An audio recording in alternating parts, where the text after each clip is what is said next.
Hi, Amy Zamaripa here, Austin, Texas.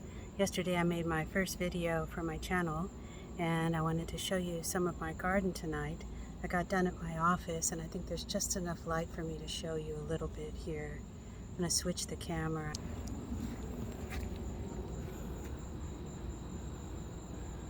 And those are squash and zucchini. And then tomatoes and marigolds. See if I can catch some light here.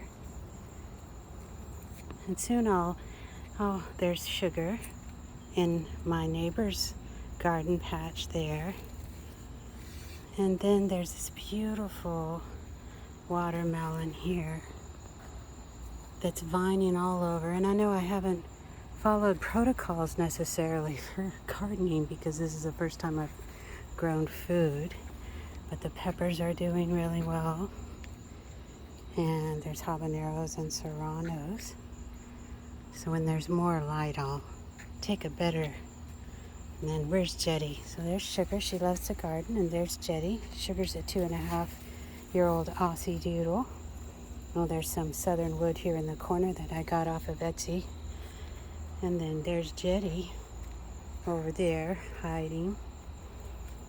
I got my first request of a subject to talk about, and a dear friend of mine, Clodagh, asked me to discuss kindness to yourself and authenticity. Oh, there, maybe you can see me like that. Anyway, so I do think kindness to yourself and authenticity is one of the major things that must be in place so that you can resolve issues that create chronic pain in the body. So from my experience working with folks through the years, we all have this pattern of tension that kicks in when our drive kicks in, and that drive is usually associated with what we did to survive when we were kids. And I'm not used to making these videos in public, but here we are. So anyway, so in terms of authenticity and being kind to yourself, what I found for myself is the more I am allowing myself to be human in the moment rather than creating some kind of mask or being who I think people want me to be, then the more I'm able to grow in a forward motion and feel my authentic self. And so I know that that shows up in the ease that I have in my body.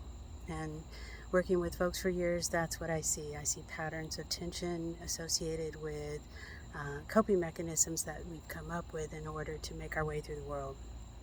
And so I think it's important to be kind to yourself in terms of the process, the timeline. We each have our own individual timeline in terms of unwinding these things and allowing our systems to reset and for there to be more ease-filled patterns within our body so that we can actually enjoy our life. But that takes consistent attention to these patterns, and the fact is they got in there when we were kids, and so they'll come out quicker or we can reset new ones, but it takes time. And so anything you do that rushes the process can end up being a distraction and create another pattern of resistance because the body is feeling rushed or bullied. So the important thing is just to figure out, oh, there's an air conditioner. So anyway, I hope you're being kind to yourself, and I hope you feel moments of authenticity. And look here, Jetty, say hi. Jetty's 19 years old. Hey, Jetty. They don't like to be filmed.